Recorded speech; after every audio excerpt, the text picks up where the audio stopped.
Bismillahirrahmanirrahim. Alhamdulillahirabbil alamin wassalatu wassalamu ala Rasulillah wa ala alihi wa sahbihi wa man walah. La haula wala quwata illa billah. Rabbi shrah li sadri wa yassir li amri wa hlul 'uqdatam min lisani yafqahu qawli. Subhanaka la ilma lana illa ma 'allamtana innaka antal alimul hakim. Allahumma anfa'na bima 'allamtana wa 'allimna ma yanfa'una wa zidna ilman yanfa'una fid dunya wal akhirah. Allahumma inna na'udzubika min 'ilmin la yanfa' wa min nafsin la tashba' wa min qalbin la yakhsha' wa min da'watin la yustajabu laha, amma ba'd. Assalamualaikum warahmatullahi wabarakatuh. Alhamdulillah, sahabat Aslih, yang dirahmati Allah, bersyukur sekali kepada Allah kembali kita diberikan kenikmatan, kembali kita diberikan kesempatan oleh Allah taufik untuk bisa kembali beramal saleh dalam rangka menjadi hamba Allah yang taat. Salawat dan salam kepada Rasul kita Nabi Muhammad sallallahu alaihi wasallam serta para sahabat serta para keluarga beliau, sahabat beliau serta siapapun dari umat yang istiqamah meniti jalan sunnah-sunnah beliau hingga yaumil qiyamah.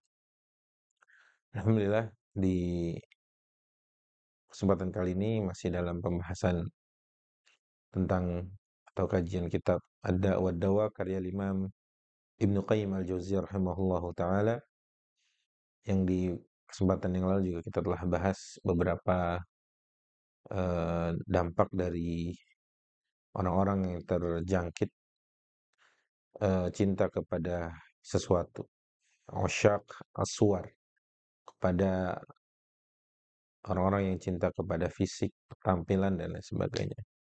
Baik, untuk kali ini kita akan melanjutkan sekarang di halaman 495, masih poin lanjutan. Kalau kemarin terakhir kita membahas poin kelima, insyaallah pada kesempatan kali ini poin ke-6. Baik, bismillah. Qala al-mu'allif rahimahullahu taala wa nafa'ana Allahu bi 'ulumihi fid dharain amin. As-sadis annahu idza tamakkana minal qalbi wastahkama wa qawiya sultanuhu afsada adh-dhihna. Sungguhnya penyakit cinta kepada sesuatu itu bisa sampai apabila ia telah bercokol di hati seseorang, wastahkama, dan dia bisa menjadi hakim, artinya menguasai, wa qawiya sultanuhu, dan semakin menguat, afsada adh-dhihna, ia bisa merusak adh-dhihn. Dhihn itu apa ya? Hati kita atau nalar kita gitu ya. Wa ahdatsal wasawis, dan juga mampu mendatangkan kegelisahan. Wa rubbama iltahaqa sahibuhu bil majanin alladzina fasadat uquluhum fala yantafi'una biha. Bahkan mungkin orang yang terjangkit penyakit tersebut, ia bisa masuk ke dalam golongan orang-orang yang gila, yang akalnya rusak dan tidak bisa digunakan dan bisa menghasilkan manfaat apapun. Wa akhbarul usyaq fi dzalika mawjudatun fi mawadhi'iha bal ba'daha musyahad bil 'ayan. Dan kabar tentang orang-orang tersebut banyak didapati, bahkan sebagian juga kita bisa saksikan dengan mata kepala sendiri. Wa asyrafa ma fil insani 'aqlahu. Sedangkan sesuatu yang paling berharga dalam manusia itu juga termasuk akalnya, akal sehatnya. Itu yang membedakan antara ini manusia, ini binatang, yaitu akal sehat atau hati juga bisa dikatakan. Wa bihi yatamayyazu an sa'iril hayawanat, ya. Sebagaimana Ibnu Qayyim katakan juga bahwa dengannya, dengan akal orang tadi bisa membedakan ini manusia, ini hewan. Fa idza udima aqluhu eh, atau aduma aqluhu iltahaqa bil hayawani al bahim. Apabila akalnya nggak ada, dia akan bergabung bersama-sama dengan hewan ternak itu. Bal rubbama kana halul hayawan aslah min halihi. Bahkan mungkin kondisi hewan bisa lebih baik daripada kondisi orang yang kehilangan akal tadi. Manusia kemudian dia akalnya rusak sebab kecintaan yang buta itu. yang merusak akal sehatnya. Bahkan lebih parah lagi dia bisa melakukan sesuatu di luar apa yang dilakukan oleh hewan. Wa hal adhaba aqla majnunin laila wa adribahu illa al-ishq. Bukankah yang membuat orang tergila-gila dengan Laila, kita tahu itu semua, kisah tentang orang-orang yang mengaku cinta Laila, ya, atau bahkan disebut juga Majnun Laila, orang yang tergila-gila, laki-laki yang tergila-gila dengan kecintaannya kepada Laila. Bahkan itu dijadikan sebuah ungkapan yang masyhur sekali. Dikatakan bahwa kullun yadda'i wasalan bi Laila. Semua orang satu kampung mungkin kira-kira merasa punya kekerabatan, kedekatan, hubungan baik dengan Laila, seorang perempuan ini. Walakinna Laila la tuki walakinnaha la tuqirru bidzaka. Tapi sayangnya Laila tidak pernah menganggap itu semua. Bahkan ada tadi orang yang sampai tergila-gila dengan Laila, bahkan disebutnya Majnun Laila. Kalau orang kita mungkin di sini sebutnya Laila Majnun, padahal terbalik, Majnun Laila. Baik, bukankah yang mampu membuat orang itu gila melainkan karena penyakit kecintaan itu, kata Ibnu Qayyim. Nah, ini syair yang kita mungkin maknanya adalah tentang ya kecintaan yang mampu merusak akal sehat. Kita baca ya. Wa rubbama zada jununuhu ala jununi ghairihi. Mungkin bahkan kegilaannya itu bisa melebihi kegilaan yang lain. Kama qila, sebagaimana dikatakan dalam syair, qalu junninta biman tahwa faqultu lahum al-ishqu a'dhamu mimma bil majanin. Al-ishqu la yastafiqu ad-dahra sahibuhu wa innama yusra'ul majnunu fil hini. Intinya seperti itu. Artinya kecintaan yang membutakan, yang menghilangkan akal sehatnya. Baik, poin ketujuh, sabi', annahu rubbama, sesungguhnya al-ishq, ya, ishqus suwar, itu kecintaan kepada makhluk atau yang berlebihan itu, annahu rubbama afsadal hawas au ba'daha. Dia mampu merusak indera, panca indera kira-kira, atau sebagiannya. Al-hawas bisa dikatakan indera atau kepekaan. Imma fasadan ma'nawiyan, baik itu fasad, kerusakan yang secara maknawi atau yang zahir, atau suwariyan, atau yang nampak. Ammal fasadul ma'nawi, kata Ibnu Qayyim, fahuwa tabi'un li fasadil qalb. Adapun fasad, kerusakan maknawi, maka itu hanya mengikut di balik kerusakan hati seseorang. Fa innal qalb idza fasada fasadatil ain wal udhun wal lisan. Sebab hati kalau sudah sakit, rusak, maka berdampak pada kerusakan mata, hati, lisan, telinga, pendengaran dan lain-lain. Fayaral qabiha hasanan minhu wa min ma'syuqihi. Sehingga melihat sesuatu yang buruk itu jadi baik, ya. Apa-apa yang diperbuat oleh orang yang dicintainya ini, gitu ya. Kama fil musnad marfu'an, sebagaimana diriwayatkan dalam kitab Imam Ahmad, Musnad Imam Ahmad secara marfu', bahwa hubbuka li syai' yu'mi wa yusim. Kecintaanmu kepada sesuatu itu membutakan dan membisukan. Ya. Fahuwa yu'mi ainal qalb an ru'yati masawil mahbub wa yub. Kecintaan yang melenakan itu mampu membutakan mata hati dari melihat kebaikan masawi al-mahbub wa uyubi. Kebaikan atau aibnya, keburukan, khususnya keburukan dan aib-aibnya. Jadi padahal itu aib, tapi namanya cinta tuh kayak nggak ada aibnya gitu ya. Fala taral ainu dzalika, dan mata tidak bisa melihat itu semua sebab kecintaan yang berlebihan. Wa yusimmu udhunahu 'anil isgha. Maaf, bukan membisukan tadi ya, tapi membuat tuli. Kemudian telinganya dibuat tuli dari mendengar, ilal udli fihi fala tasma'ul udhun dzalik. Intinya dibuat nggak peka nih indera kita. Padahal itu sebuah kesalahan yang datang dari orang yang dicintai. Padahal sebuah aib dan lain sebagainya. Warraghabat tasturul uyub. Farragibu fi syai' la yara uyubahu hatta idza zalat raghbatuhu fihi absara uyubahu. Ar-raghabat, keinginan-keinginan, hasrat-hasrat itu menutup aib-aib. Maksudnya apa? Ya kita tahu lah kalau seorang berhasrat sesuatu, ada hal yang dia memiliki aib, seakan nggak ada disimpan. Tapi ketika hasrat itu hilang, aibnya langsung kebuka semua. Itu maksud Ibnu Qayyim. Ya. Fashiddatur raghbah gishawatun 'alal 'ain tamna'u min ru'yati syai'i 'ala ma huwa bihi. Ya. Maka hasrat yang sangat meninggi, yang sangat keras, mengkristal, menggebu-gebu itu gisyawah 'alal 'ain. Gisyawah itu apa ya? Penutup ya kira-kira, menghalang dari matanya untuk menahan melihat sesuatu yang dia sebenarnya seperti itu. Ya. Wadakhilu fi syai' la yara 'uyubahu wal khariju minhu alladhi lam yadkhul fihi la yara 'uyubahu wa la yara 'uyubahu illa man dakhala fihi thumma kharaja minhu. Memang kadang gini, kita tuh kalau mau melihat aib itu harus dari luar. Menilai sesuatu tuh emang kita harus keluar. Gimana kita tahu rumah kita ini besar atau kecil kan kalau kita keluar lihat rumah kita gitu ya. Ukurannya gitu. Terkadang kita melupa karena kita ada di dalam situ.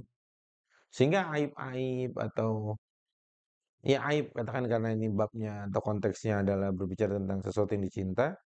Sehingga kalau kita masih bersamanya itu nggak kelihatan itu aibnya. Tatkala berpisah baru terlihat jelas, bahkan jelas terlihat itu ya. Walihada kana as-sahabatu alladziina dakhalu fil Islam ba'dal kufri khairan minal ladziina waladu fil Islam. Oleh karena itu para sahabat yang masuk Islam yang sebelumnya dia dalam kekufuran, kemudian dia masuk Islam itu berbeda rasanya dengan yang dari awal udah Islam. Kenapa teman-teman? Karena mereka sudah keluar dari sesuatu yang buruk menuju sesuatu yang lebih baik. Tanyakan kepada orang-orang yang berhijrah katakan itu. Dari kubangan dosa, dari tempat-tempat maksiat, kemudian dia masuk sekarang menjadi orang yang sering menghadiri majelis-majelis taklim, circle pertemanannya orang-orang yang baik. Dia akan melihat dan bersyukur dan lebih bersyukur bahwa yang hari ini dirasakan itu jauh lebih baik dari apa yang pernah dilakukan di masa itu. Seperti sahabat. Seperti orang yang tadi. Ketika dia di dalam dia nggak bisa melihat apa. Tapi ketika keluar dia akan melihat semuanya. Dari aib-aib yang selama ini mungkin nggak ia rasakan atau sengaja ia tutupi. Qala Umar bin Khattab. Umar bin Khattab mengatakan, radhiyallahu anhu, "Innama tunqadu 'ural Islam 'urwatan idza wulida fil Islam man lam ya'rif al-jahiliyah." Sesungguhnya tali kekang atau tali simpul dari Islam ini bisa terurai satu atau sedikit demi sedikit apabila orang dilahirkan dalam Islam atau berada dalam keislamannya tapi dia tidak tahu tentang jahiliyah. Maksudnya apa teman-teman? Kenapa penting memahami kejahiliyahan itu? Supaya tidak bercampur. Jangan-jangan yang kita praktekkan hari ini yang katanya adalah sebuah ajaran Islam ternyata itu adalah nilai-nilai jahiliyah. Itu maksud Umar. Supaya kita lebih aware, lebih waspada dari praktek-praktek yang jangan-jangan Islam nggak pernah ngajarin itu. Contoh, fanatisme golongan contohnya ya. Di luar dia salah. Itu kan artinya apa? Ta'assubul jahiliyah. Ya, dakwal jahiliyah. Sebagaimana dahulu salah seorang sahabat Nabi pernah dihardik keras oleh Nabi. Ya, tentang orang-orang yang merendahkan beberapa sahabat yang dia mantan budak ketika itu kan. Apakah kamu mau membawa kerak-kerak jahiliyah ke sini? Kata Nabi gitu ya. Artinya teman-teman dari kalimat Umar ini kita bisa lihat bahwa penting kita mempelajari sisi-sisi gelap atau hal-hal yang terlarang supaya kita tidak balik ke sana dan kita tidak mau terjatuh di lembah sana gitu ya. Baik. Wa amma ifsadu lil hawasi zahiran, tadi kan maknawi ya. Sekarang merusak indera yang secara zahir itu seperti apa? Fa innahu yumridul badan wa yunhikuhu. Uyunhikahu. Itu bisa membuat sakit badan. Namanya orang, eee, contoh-contoh yang relate mungkin hari ini ya, diputusin pacar gitu, nggak mau makan gitu kan, hidup nggak semangat, diputusin orang yang dia cintai lah katakan gitu ya. Atau yang benar-benar halal, ditinggal meninggal istri atau suaminya, kan pasti akan nggak bertenaga itu ya. Makan nggak nafsu, kemudian nggak ada selera gitu-gitu. Itu yang halal, apalagi yang haram gitu ya. Sesuatu yang diputusin lah, ditinggal menikah atau apa gitu ya yang relate hari ini. Itu kata Ibnu Qayyim itu merusak merusak indera kita secara zahir. Wa rubbama adda ila talafihi. Bahkan bisa merusak me me bahkan sampai pada tahap pada taraf me me merusak merusak gitu ya. Kama huwa ma'rufun fi akhbari man qatalahumul ishq. Sebagaimana kita tahu tentang cerita-cerita orang yang terbunuh oleh rasa cinta itu, terbunuh oleh, derita cinta bahasanya gitu ya. Wa qad rufi'a ila Ibnu Abbas wa huwa bi Arafah syabun qad intahal hatta 'ada 'azman bila laham. Jadi suatu kali pernah datang kepada Abdullah bin Abbas, eee apa namanya, datang kalau seorang anak muda gitu, dia datang ke Ibnu Abbas, orangnya kurus gitu, kurus, kering, ya nggak bugar lah badannya gitu kan. Faqala, kata Ibnu Abbas, "Masya'atu hadza?" Ini orang ini kenapa? Kenapa orang ini, anak muda ini kenapa? Qalu, yang lain menjawab, "Bihil ashq." Dia kena penyakit ini ya, wahai Ibnu Abbas, penyakit cinta terlarang gitu ya. Faja'ala Ibnu Abbas yasta'idzu billah minal ishqi 'ammata yaumihi. Kemudian dari kisah itu, dari kasus itu, Abdullah bin Abbas meminta perlindungan kepada Allah dari penyakit asyik. Baik, ats-tsamin, poin ke-8, annal ishqa kama taqaddam huwa al-ifratu fil mahabbati bihaitsu yastawli al-ma'syuq 'ala qalbi al-'ashiq hatta la yakhlu min takhayyulihi wa dzikrihi wal fikri fihi. Kecintaan itu sebagai pembahasan sebelum-sebelumnya tentang ia bisa membuat lebay orang yang mencintai itu. Sampai seakan yang ada di pikirannya, yang ada di hatinya, sehari-harinya yang selalu dibayangkannya dia terus itu. Sosok ini terus gitu. Al-ifrat, ya, ifrat, berlebih-lebihan, ya. Fa 'inda dzalika tashtagilun nafs an istikhdamil quwa al-hayawaniyah wal nafsaniyah. Kemudian akhirnya kemampuan dirinya itu terkuasai atau di dikalahkan oleh ya tadi nafsu-nafsu atau yang semisal itu. Fatata'attal tilkal quwah. Kemudian kemampuannya tadi akhirnya melemah, melemah kemudian hilang, nggak kepake. Yang harusnya dia bisa fokus, bisa produktif, bisa jadi orang yang mungkin ya sangat produktif lah katakan, tapi gara-gara kecintaan itu yang telah mendominasi dirinya, sehingga akhirnya dia apa? Dia dikalahkan oleh itu. Akhirnya semua potensi-potensi yang dimilikinya nggak kepake. Dia punya kecerdasan, dia punya kekuatan fisik, akhirnya gara-gara putus cinta gitu ya, nggak semangat, nggak produktif, potensinya dikubur dikubur dalam-dalam karena nggak ada semangat lagi. Itu kan ya mungkin sebagian lirik-lirik lagu itu kan begitu, "Nggak bisa hidup tanpamu," ternyata dia masih bisa makan gitu ya, masih bisa aktivitas gitu kan ya, "Nggak bisa hidup tanpamu." Kemudian alah banyaklah itu lirik-lirik yang me mengartikan semisal itu ya. Baik, fayahdutsu bita'attuliha minal afati 'alal badan war-ruh wa ma ya'izu dawa'uha an yata'adzar tataghayyar af'aluhu wa sifatuhu wa maqasiduhu wa yakhtal jami'a dzalika fayujzu an salahihi kama qil. Intinya merusak semuanya gara-gara disibukkan dengan sosok yang mungkin belum jelas, gitu-gitu juga bukan yang halal baginya gitu ya. Akhirnya dia nggak fokus gitu. Dari mengamalkan potensi atau menggunakan potensi-potensi yang Allah berikan kepadanya. Wal ishqu mabadi'uhu sahlatul halwah. Kecintaan itu mungkin awalnya adalah mungkin mudah dan itu indah gitu ya, halwah, manis. Wa awsatu hamun wa syughlu qalbin wa saqam. Di pertengahan ini udah mulai naik level gitu ya, mulai ada kecenderungan, mulai ada ham itu artinya keinginan kuat. Wa syaghlil qalb, hati mulai disibukkan, kemudian sakit, wa saqam. Wa akhiruhu atabun wa qatl. Ujungnya atab, kelemahan, kepayahan dan bunuh diri atau ya kematian. In lam yatadaraku inayatan minallah. Jika mereka tidak dapat pertolongan dari Allah Azza wa Jalla. Kama qila wa'ish khaliyan fal hubbu awwaluhu ana wa awsatuhu saqam wa akhiru qatl. Fa'ish khaliyan, dan hiduplah kamu menyendiri gitu ya. Enggak disibukkan dengan kecintaan-kecintaan palsu itu. Fal hubbu awwaluhu ana, sebab kecintaan awalnya adalah keindahan, tengahnya adalah sakit, berujung kematian. Ini ada beberapa bait syair lagi yang insyaallah masih sama. Baik, wa dzanbu lahu fa huwa al-jani 'ala nafsihi wa qad qa'ada tahta al-mathal as-sa'ir yadaka aw kata wa fuka nafakh.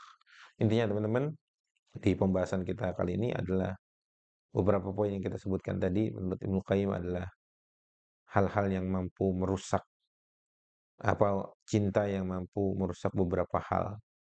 Di antaranya kepekaan, di antaranya panca indera kita baik secara maknawi atau zahir, sehingga sudah selayaknya kita tidak disibukkan dengan hal demikian dan kita berpaling kepada Allah Azza wa Jalla. Aqulu ma tasma'un, semoga yang sedikit ini bermanfaat.